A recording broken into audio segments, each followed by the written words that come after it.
Hi, I'm Kathleen Cooke. Welcome to the Influence Women podcast. It's so great having you with us today. We've got a fantastic speaker and casting director, Lisa London. Lisa has cast just a few small people like Brad Pitt, Jennifer Aniston, Emma Stone.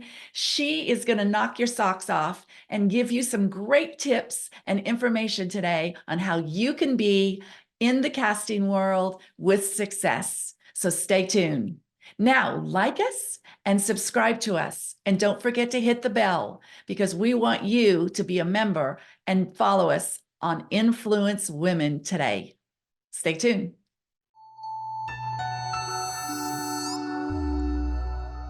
Hi, Lisa. It's so fun to have you with us today. I'm excited to have you on the Influence Women podcast. Well, So, Kathleen, Lisa, thanks so much. It's a pleasure to be here. it is so fun to have you. I know you're a busy casting director here in Hollywood. You've done so many great things.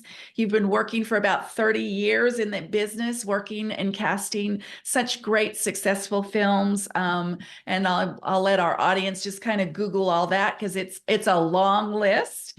Um, You've worked with your casting partner, Catherine Stroud, for many years, bringing top actors and actresses to our eyes, and in making them come to life and in casting great stars for us today. You are currently teaching audition classes as well, both online and in person. You've written a book called From Start to Stardom: The Casting Director's Guide for Actors. So this book has been called the 411, which means, it has all the stuff in it that we need, and a guide for actors out there in the business today. So we're going to just jump into these questions and have fun today. So I welcome our Influence Women podcast listeners and watchers. And thanks so much again, Lisa, for being with us today. So Absolutely.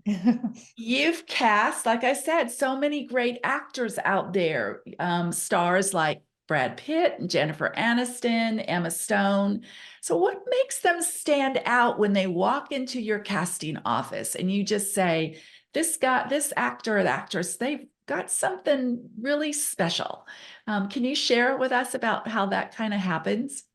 Yeah, I definitely think that there's a certain charisma, these actors all have that we've cast early in their careers who've gone on to be stars like the Brad Pitt and Jennifer Aniston and Emma Stone and Yara Shahidi we cast early in her career. So it really comes down to they bring their unique selves to a role.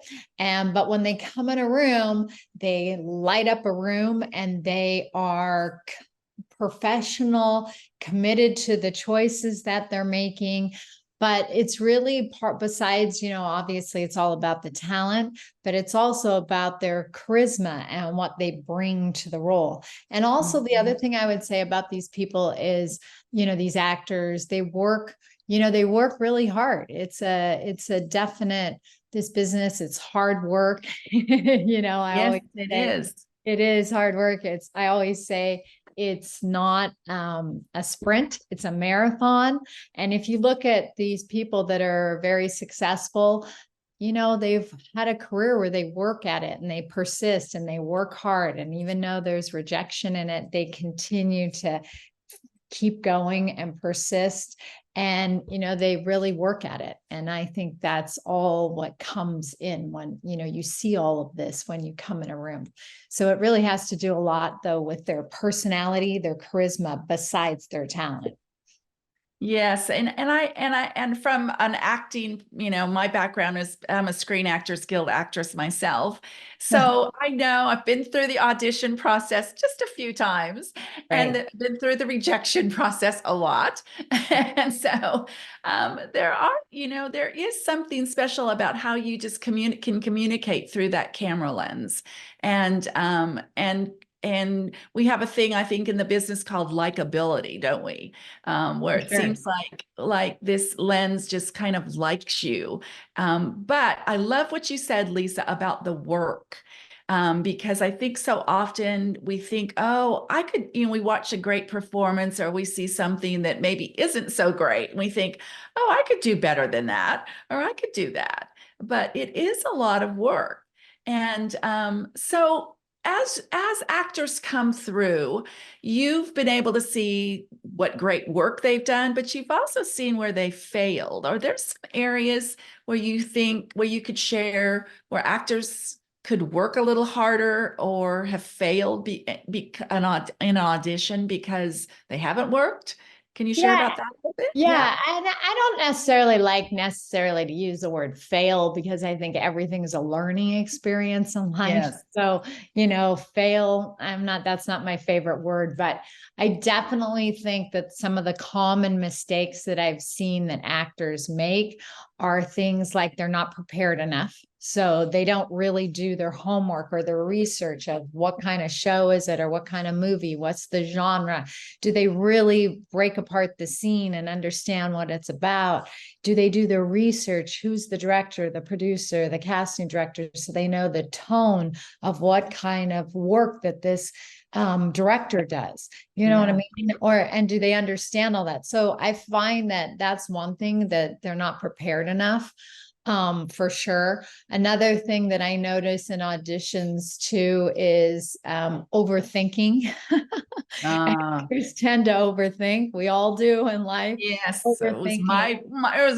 Yeah. my most challenging thing is overthinking it. Right. So So you true. overthink it. You Yeah. don't, you have to, as actors, go with your gut. You have to go with your gut instinct. It's up to you to use that gut and use your creative imagination when you're auditioning for a role. And if you overthink, oh, I shouldn't do this, or I shouldn't do that, or maybe I should, or maybe I shouldn't, you're overthinking it. Right. So don't do that. And the other common mistake that I also see from actors is they try to figure out what we want. What does the casting director want? What does the producer want? What does the director want? You can't do that, because here's the truth of it is you could do something outside the box that we didn't really originally think of. And that could be what they go, oh my God, that was so good. That's what we want. So Yeah. that's really why those are kind of the mistakes that I would say, for actors to kind of just be aware of. You can Yes. never really figure out what we want because you're not there, you're not in the room. You just got to bring yourself to it, make your choice, and go for it. And I always encourage actors to do that. It takes courage, doesn't it? It really Yeah, does. it does. No, I think people don't realize how courageous you really have to be. You become very vulnerable to those areas that you fall in. Like I said, I was always overthinking things so many times over and over again. I wanted to be perfect. I wanted Yeah. to get it right. We I, all do.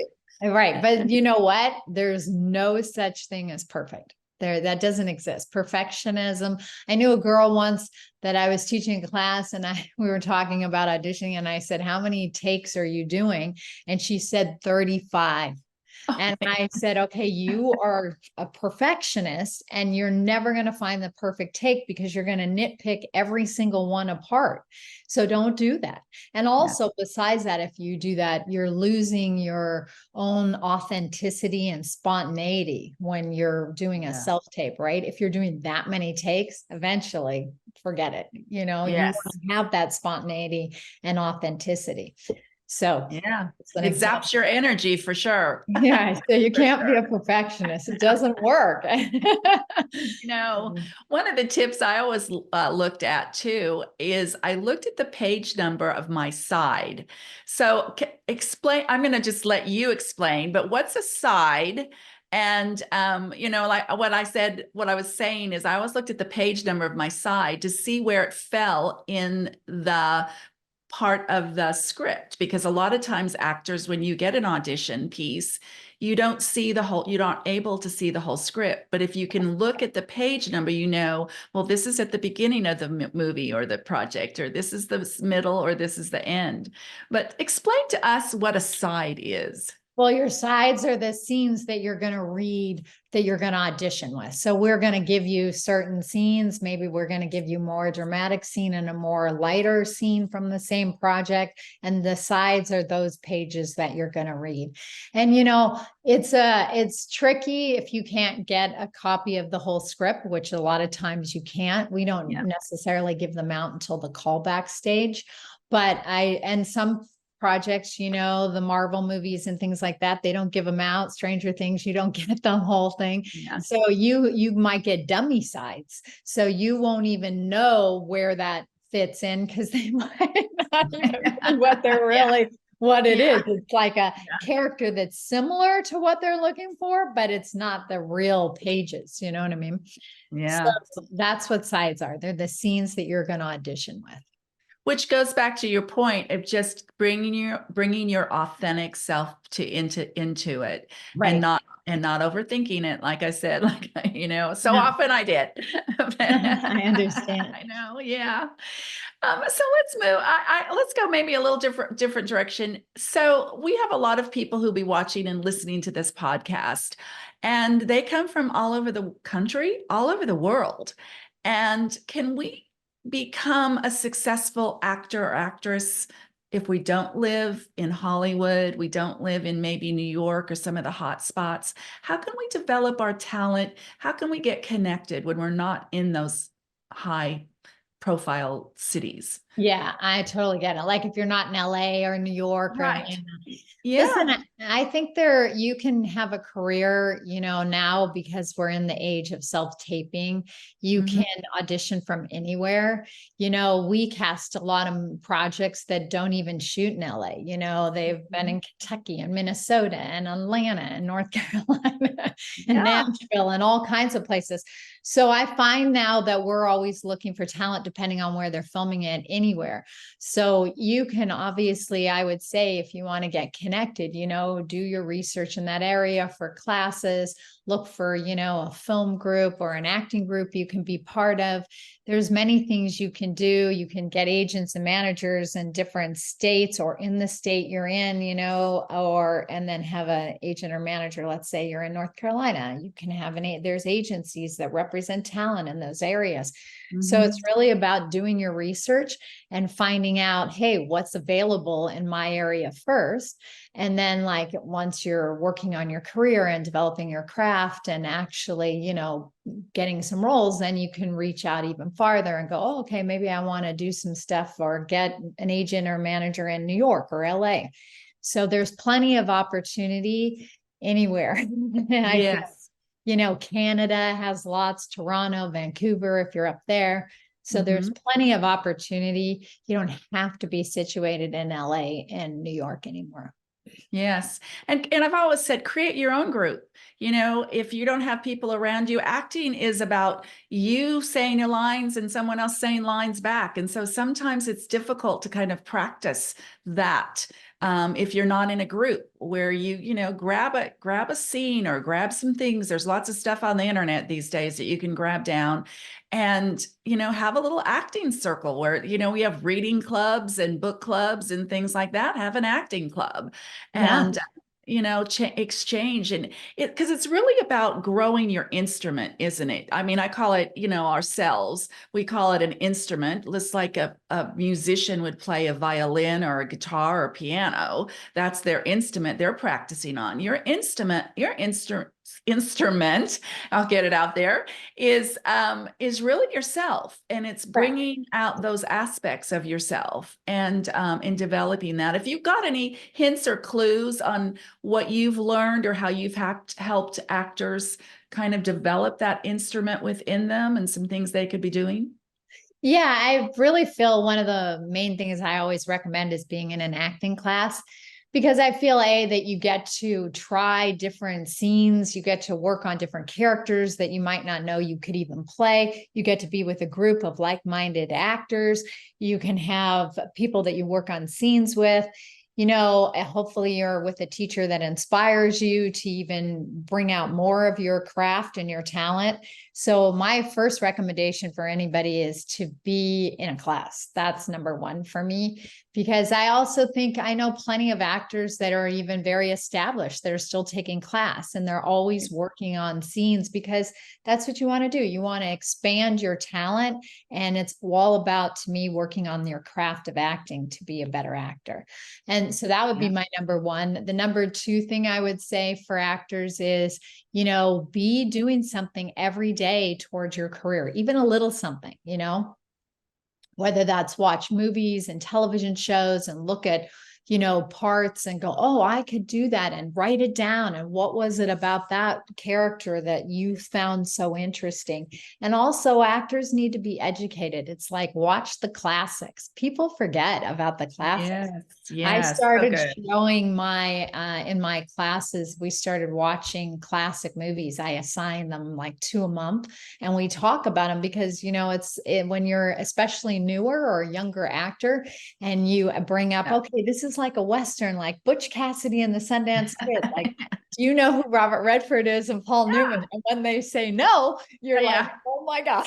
Yes, I know.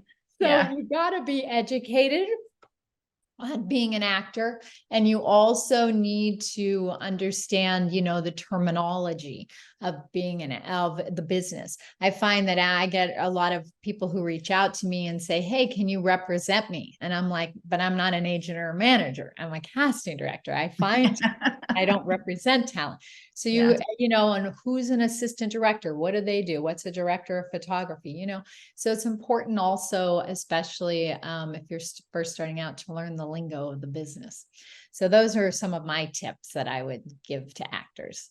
And they're such good tips. I mean, I love the fact that, you are a casting director, so you have eyes out there looking around, but you're not necessarily that agent out there. And there's a specific difference in that. And knowing the terms, like we talked about a minute ago, what is a side? What does it mean when you have to hit your mark, or back to one, or some of these terms that we're constantly using that just, it's part of the business out here, and you need to know those terms. And so it's so great. Lisa, you specifically work a lot with young children and teens. And so that's kind of been your background and your forte, so to speak, in working with children and teens. So you've also had to work with parents, though. Yes. So if we have a parent listening today who's wanting to encourage their children, who has a daughter or son that's just got to get in the industry, wants to make their mark, what would you say to parents today on how they can encourage their children, coach their children, pull them back sometimes off the edge? So can you give us a little wisdom in that respect, and on how parents could work with their children and teens? Yes, absolutely. So regarding parents who are working with children or have kids who want to be actors, my few pieces of advice. Number one is you're there to support your child.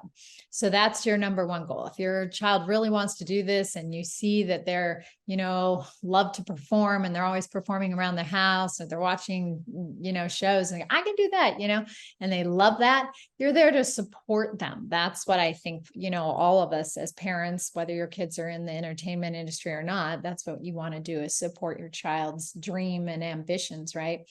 So that's number one. I will say that also, if your kid decides at any juncture, I don't want to do this anymore, then you let them not do it. You don't, forcing your kid to do it is the wrong move. I can tell you, as a casting director who's cast lots of kids and teens and young adults, the main thing about it is when you force your kid to do it and they come in the room or they audition, and then we talk to them and say, hey, what do you like acting? Oh, it's okay. Well, what do you like to do? Well, I really like playing sports. You kind of get the vibe that the kid's really not there because he wants to be there. It's the parents, right? Yeah. So make sure they really want to do it. It's not your dream, it's theirs, right? So that's number one. The other thing is that I would say, I advise parents when you're auditioning, do not coach your kids. If you get a big role, a supporting role, a series regular, a lead in a movie, whatever it is, I advise for parents to get their kids a coach to work with them, because what I find is when parents coach their kids and they come in to read for us and we give them direction, they go, "That's not the way my dad told me to do it." And I had that happen in an acting camp I was teaching, where the kid said, Yeah. "Well, that's what my dad told me." And I said, "Well, that's great, but your dad's not here right now." You know, Yeah. and I'm telling, this is what we want you to do. Well, yeah, no, that's not how he told me to do it. So that's one thing. And then they get At stuck. least they're obedient, right? They have Yes, to be obedient. exactly. And then the other thing is they also don't get they can't, what happens is they get stuck and they have to do it the way the parent told them. So if it's a bigger thing, I advise not to coach your kids. And also I think it's important for you can read it with them, to read the scenes. You can go over it. What does it mean? If there is any words they don't understand, you can clear that part up, but you should definitely not coach them.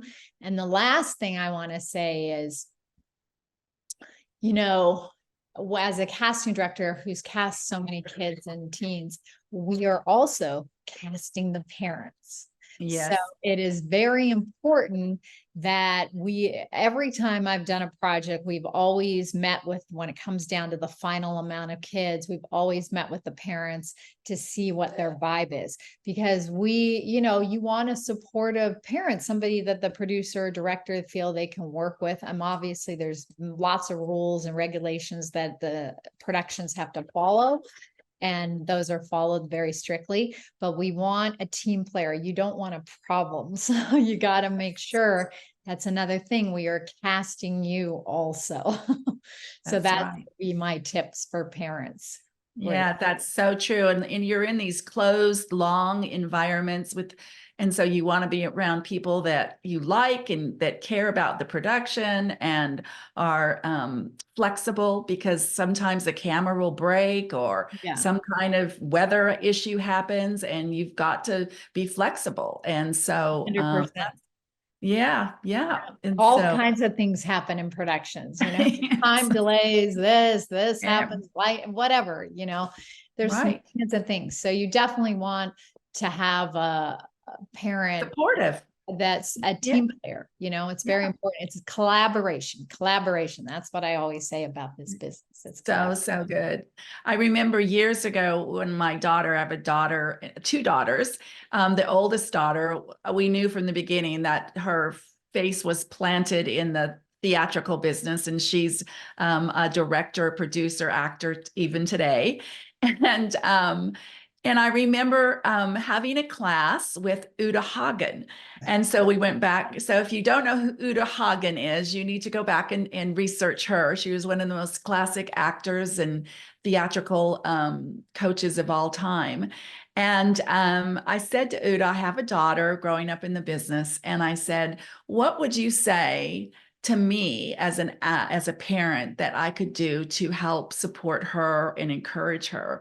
And she looked up, and she was a chain smoker. So it was like, let me think about this. And she had a little, dog on her lap as well. And she said, I would say to parents, take your child and let them experience absolutely everything they can in life, whether it would be to, parachuting out of a plane or eating something weird, or travel with them, get them involved in different places in the world and in different societies and cultures and communities, go feed the homeless, do all those kind of things, because it's the experiences that they get and the impressions that they get that actually affects how they're going to perform and how they're going to view roles.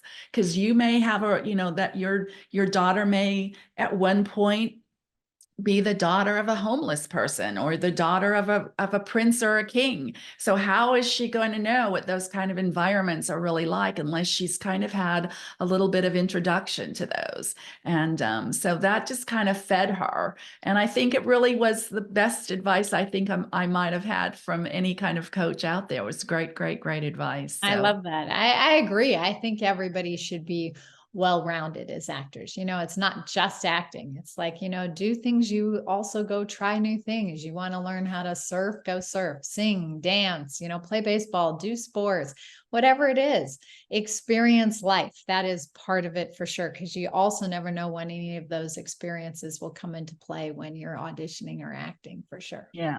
Such good advice. Yeah. Well, we're just about closed up with our podcast, but I have one more question for you, and that goes to directors. Often directors, when they're, especially young directors or directors who have very low budgets, they say, "Oh, I could just cast this role. I can just cast my movie myself." Right. And yet, there's some real unique things that you've learned as a casting director.